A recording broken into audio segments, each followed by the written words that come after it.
اللہ اکبر، اللہ اکبر، یا رسول اللہ، یا رسول اللہ، یا علی،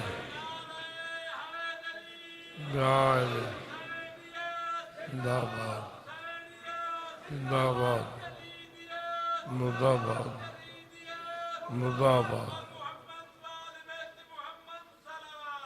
اللہ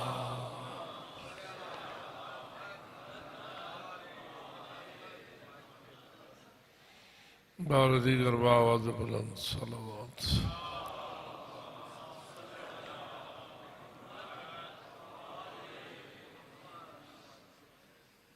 بزرگ علماء جن کی خدمت میں خراج تحسین پیش کرنے کے لیے آج کی یہ کانفرنس قائم ہے، ان کے درجات کی بلندی کے لیے، ان کی خدمات کی قبولیت کے لیے بآواز بلند صلوات.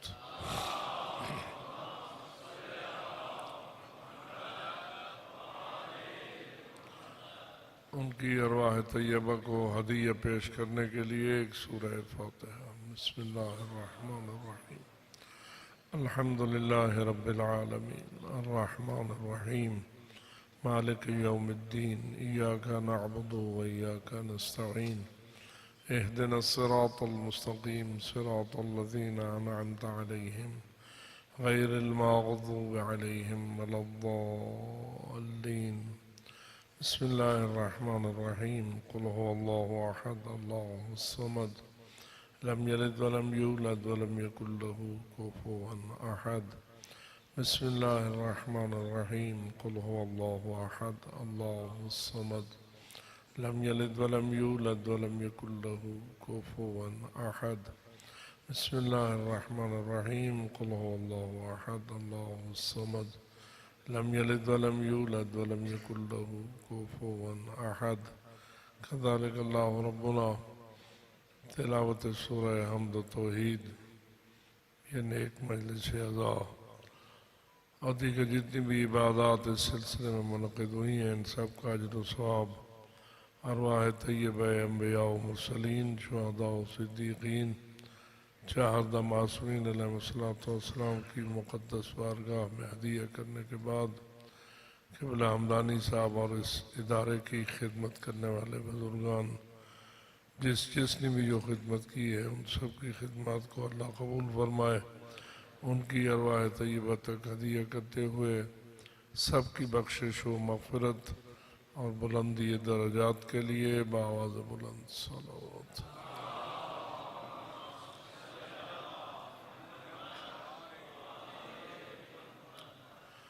تعجیل فرج حضرت قائم آل محمد علیہ السلام کے لیے بآواز بلند صلوات.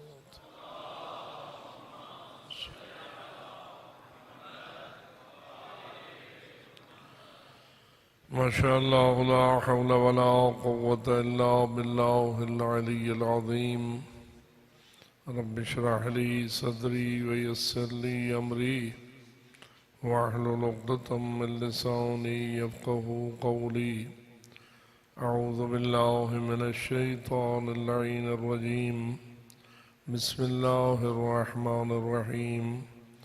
الحمدللہ رب العالمین والصلاة والسلام علی اشرف الانبیاء والمرسلین وعلى آلہ الطیبین الطاہرین المعصومین الذین قال اللہ تعالی فی شأنہم انما یرید اللہ لیذہب عنکم الرجس اہل البیت ویطہرکم تطہیرا.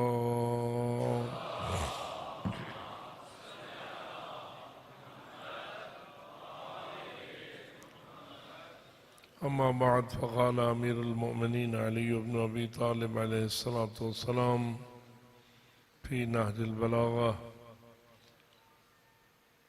إن أخوف ما أخاف عليكم اثنان: اتباع الهوى وطول الأمل. بآواز بلند صلوات.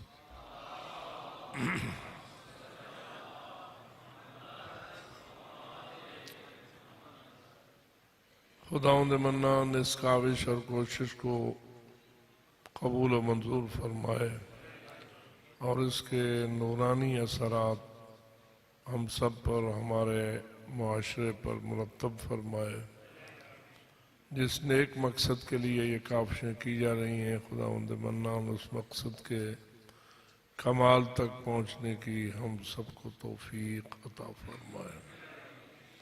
اور جن مرحومین بزرگان نے اس سلسلہ خیر کی بنیاد رکھی، بولے عزت ان کی بنیادوں کو کامیاب و کامران فرمائے، اور وہ جس مقصد کے لیے یہ کاوش کرتے رہے، اللہ اس مقصد کو کامل فرمائے۔ واضح ہے کہ وقت بہت قلیل ہے، بیان کرنے والے کثیر ہیں، اور مجھے مجبوری لاحق ہے کہ زیادہ طویل گفتگو کی طرف نہ جاؤں، اس لیے میں نے مناسب سمجھا ہے کہ امیر المومنین علی ابن ابی طالب علیہ السلام کے مقدس ارشادات میں سے ایک ارشاد آپ کی خدمت میں تلاوت کر کے اس کی مختصر سی وضاحت آپ کی خدمت میں عرض کروں۔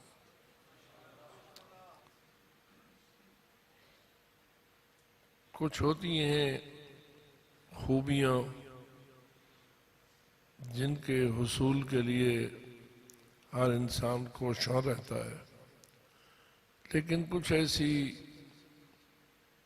مشکلات بھی ہوتی ہیں کہ اگر ان سے اپنے آپ کو بچایا نہ جائے وہ ساری خوبیوں کو بھی تباہ کر دیتی ہیں۔ امیر المومنین علی ابن ابی طالب علیہ السلام نے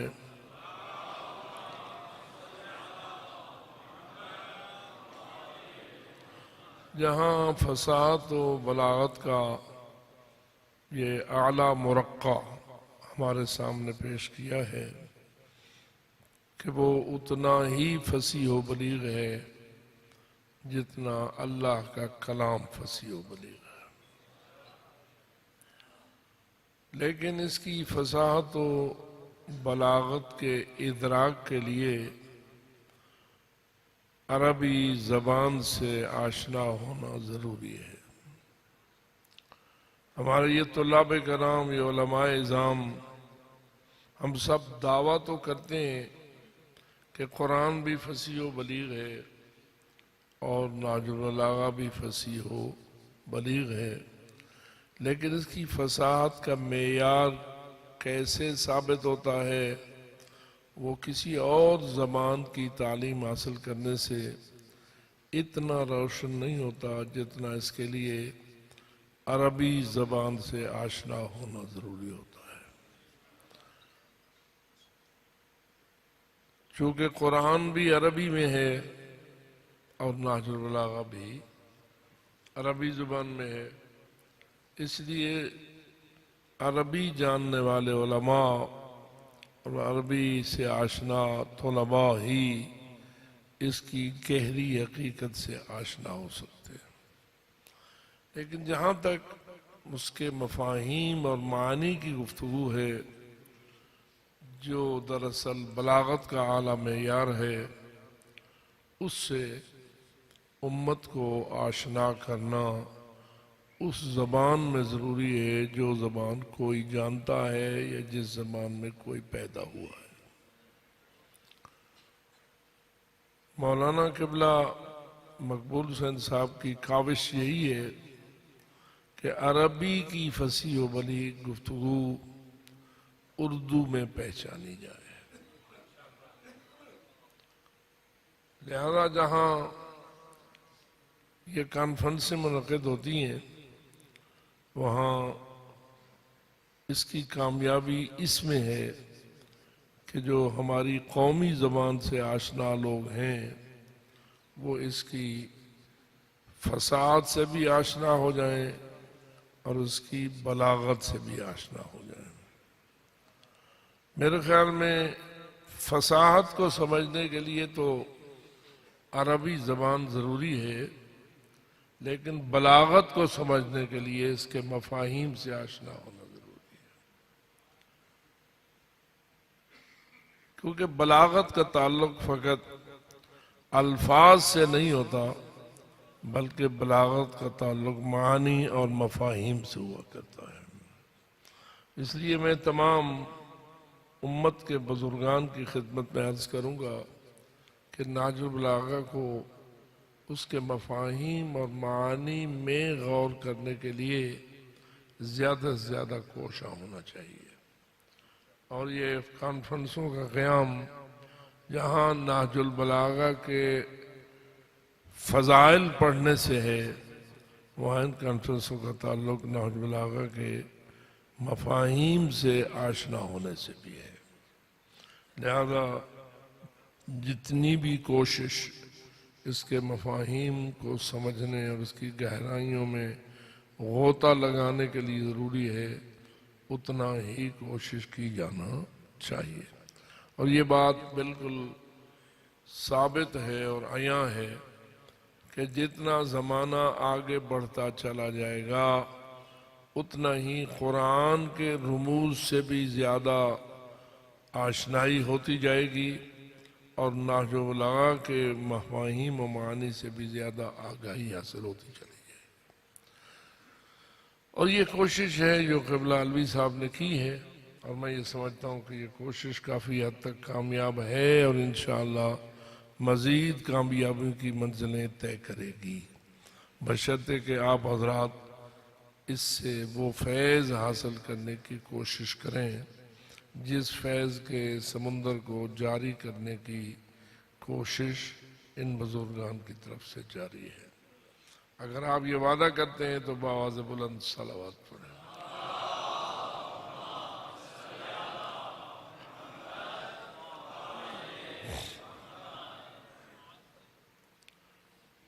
امیر المومنین نے ان خطرات سے بھی آشنا فرمایا ہے جو ہمیں قرآن اور نہج البلاغہ کے مفاہیم سے روکنے کے لیے موجب بن سکتے ہیں اور ہمارے اوپر ایسے حالات کو طاری کر سکتے ہیں کہ جس سے ہم قرآن کا جو ہم نے امت مسلمہ نے حال کر دیا ہے، کہیں نہج البلاغہ کا بھی ہم وہی حال اس عظیم نورانی کتاب کا بھی نہ کرتے ہیں۔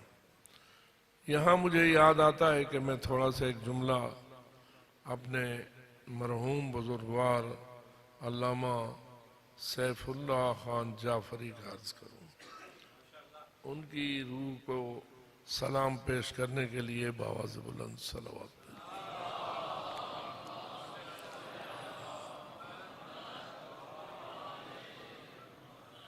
آپ تمام حضرات تقریباً جانتے ہیں کہ وہ دوسرے مذہب سے ادھر تشریف لائے تھے اور وہ عام قسم کے مومن نہ تھے، بلکہ وہ تحقیق کر کے حق کو حق سمجھ کے مومن بنے تھے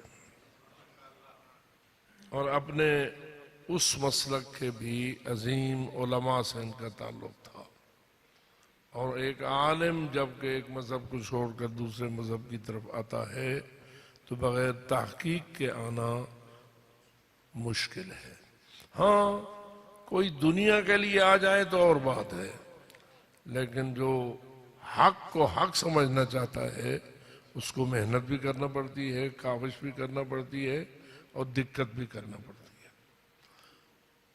وہ ایک خطاب میں فرما رہے تھے کہ اس عالم کائنات میں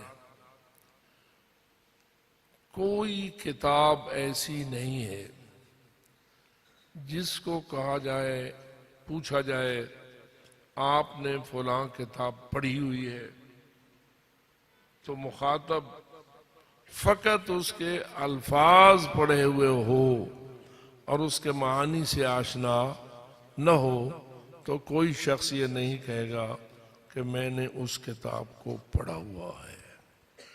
ہاں، فقط ایک اللہ کی کتاب قرآن مجید ایسی ہے جس کو امت مسلمہ کی اکثریت یہ کہتی ہے کہ ہم نے قرآن پڑھا ہوا ہے، جبکہ قرآن کے مطالب و مفاہیم سے ان کا کوئی تعلق نہیں ہوتا ہے۔ میری بات کو آپ پہنچ گئے؟ اس وقت بھی جس سے پوچھا جائے تو نے قرآن پڑھا ہوا ہے تو وہ فقط قرآن کے الفاظ دہرا سکتا ہے اگر تو کہے گا کہ میں نے قرآن پڑھا ہوا ہے، لیکن جہاں تک قرآن کے مفاہیم سے تعلق ہے بالکل مفاہیم سے کچھ آشنائی نہیں ہوتی ہے، پھر بھی دعویٰ ہوتا ہے کہ میں نے قرآن پڑھا ہوا ہے۔ ایسا دعویٰ سوائے قرآن کے کسی اور کتاب کے بارے میں بھی ہوتا ہے؟ کائنات کی جتنی بھی کتابیں ہیں وہی کہے گا میں نے وہ کتاب پڑھی ہوئی ہے جو اس کے مفاہیم سے آگاہ ہوگا۔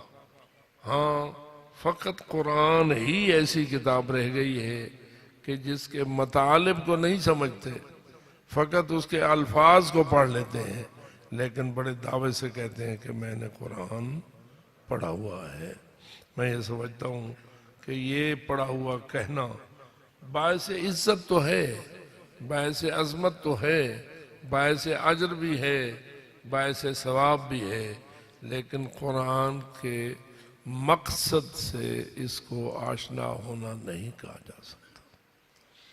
لہذا یہ مدارس جو کوشش کر رہے ہیں یہ اور بڑھنی چاہیے، اور امت مسلمہ کے افراد جہاں قرآن کے الفاظ پڑھ لیتے ہیں اور تلاوت کر لیتے ہیں وہاں انہیں قرآن کے مطالب و مفاہیم سے بھی آشنائی ہونا چاہیے۔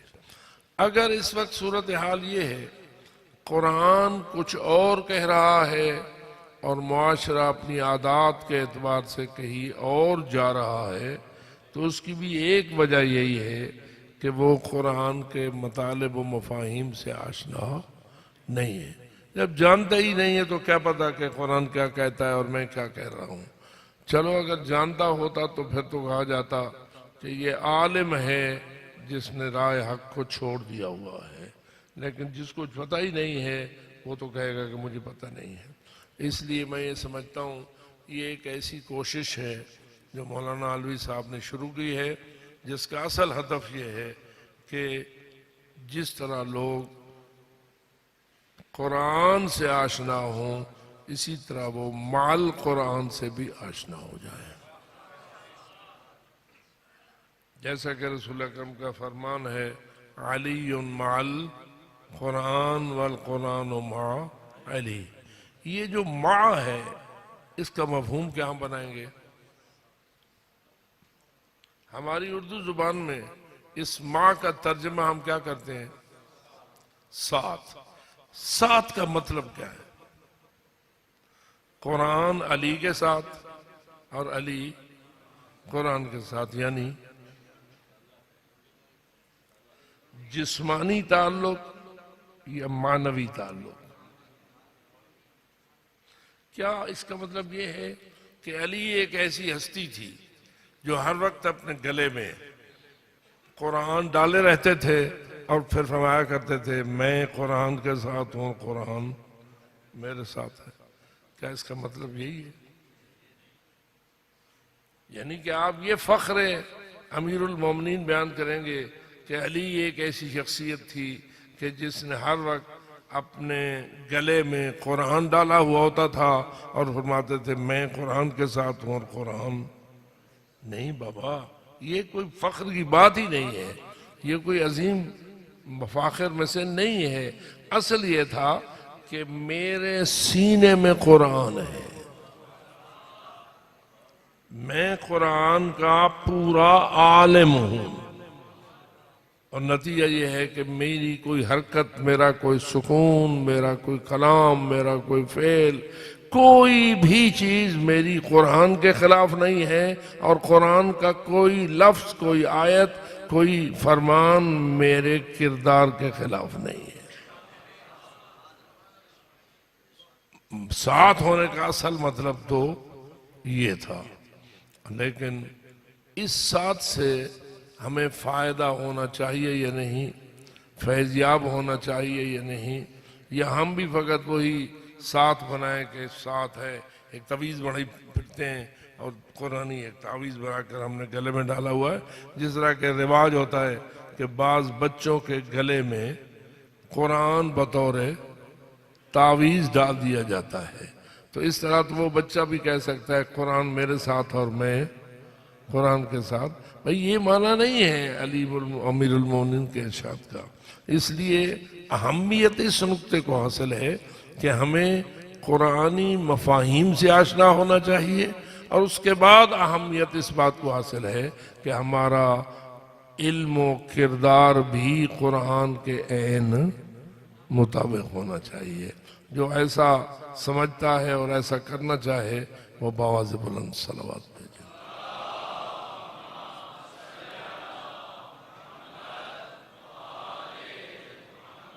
اس تمہید کے بعد میں آپ کی خدمت فقط وہ ترجمہ کروں گا۔ امیر المومنین فرماتے ہیں اِنَّ أَخْوَفَ مَا أَخَافُ عَلَيْكُمْ اثنان، مجھے تمہارے بارے میں دو چیزیں بڑی خوفناک نظر آتی ہیں۔ کیا جو خوفناک ہو وہ کیا کرے گی؟ تباہ کر دے گی نا۔ امیر المومنین فرماتے ہیں گویا میں اگر اس کی، ویسے تو امیر المومنین کا ارشاد پوری امت کے لیے ہے، سارے مسلمانوں کے لیے، لیکن شیعہ کے لیے ہے یا نہیں، تو اول نمبر پر ہمیں شیعہ کے لیے ماننا چاہیے کہ علی مولا ہمیں اہل تشیع کو متوجہ کر رہے ہیں کہ تم نے ولایت کو تو مان لیا، علی ولی اللہ پہ تو ایمان لا لے، اور تم نے اپنے کلمے کا حصہ لا الہ الا اللہ محمد رسول اللہ کے بعد علی ولی اللہ وصی رسول اللہ و خلیفتہ بلا فاصل کو قرار دے دیا۔ یہی تمہارے تشیع کی بنیاد ہے اور یہی تمہارے تشیع کی علامت ہے۔ لیکن پھر علی فرماتے ہیں مجھے دو چیزیں تمہارے لیے بڑی خوفناک نظر آتی ہیں، اگر تم ان دو چیزوں سے پرہیز نہ کر سکے تو پھر کلمے میں علی ولی اللہ کو شامل کرنا بھی تمہیں مصیبت سے محفوظ نہیں رکھ سکے گا، تباہی سے محفوظ نہیں رکھ سکے گا۔ وہ دو چیزیں کیا ہیں؟ اتباع الہوا و طول العمل، خواہش نفس کی اتباع اور بخشش کی لمبی امید۔ میں دوبارہ دہراتا ہوں، اتباع الہوا، خواہش نفس کی تابعداری کر لینا، وطول العمل، اور پھر مغفرت کی لمبی امید رکھنا۔ یہ کیا خیال ہے آپ کا؟ خوفناک چیزیں ہیں یا نہیں؟ قرآن کہتا ہے وَنَهَا النَّفْسَ عَنِ الْهَوَىٰ، کامیابی اس شخص کا مقدر ہوگی جو اپنے نفس کو خواہشات سے روکے گا۔ یہ فرمائیے خواہشات نفس کس کے اندر ہوتی ہیں؟ ہم جتنے بیٹھے ہیں ہم میں سے کوئی ہے جو خواہشات نفس سے مبرہ ہو؟ جی اہمیں تھوڑا ویکھو تو صحیح۔ ہم میں سے کوئی ہے جس کے نفس میں خواہشات پیدا نہ ہوتی ہوں؟ جی یعنی جیسے دیگر چیزیں ہمارا لازمہ ہیں، خواہشات نفس بھی ہمارے نفس کا لازمہ ہے. جب تک نفس ہے خواہش ہے. تا خط مکسی یہ ویلے روح نکل ویسی. موت ہے جو تجھے خواہشات سے جان چھڑائے گی. ورنہ کون سا نفس ہے, کون سا انسان ہے جو ہو زندہ اور اس کی کوئی نہ کوئی خواہش. اب وہ خواہش, آیا خواہش نفس اطاعت خداوندی کی طرف مجبور کرتی ہے یا نافرمانی خداوندی کی طرف مجبور کرتی ہے؟ واضح ہے کہ ہم خواہش کہتے ہی اسے ہیں جو اللہ کی نافرمانی کا باعث بنے, جو حکم الہی سے دور کرے, جو اطاعت الہی کی طرف نہ جانے دے. اور شیطان کا یہ بڑا ہتھیار ہے. شیطان کیا چاہتا ہے؟ انسان اللہ کا تابعدار ہو یا اللہ کا نافرمان ہو. اس نے تو حضرت آدم کے سجدے سے انکار کرتے وقت ہی یہ کہہ دیا تھا کہ لَأُضِلَّنَّهُمْ وَلَأُمَنِّيَنَّهُمْ. میں نے اب ٹھیکہ لے لیا ہے کہ میں نے ان کو اپنی خواہشات نفس کا غلام بنانا ہے. کیا خیال ہے؟ اس نے اپنے ٹھیکے سے دستبرداری کر لی ہے.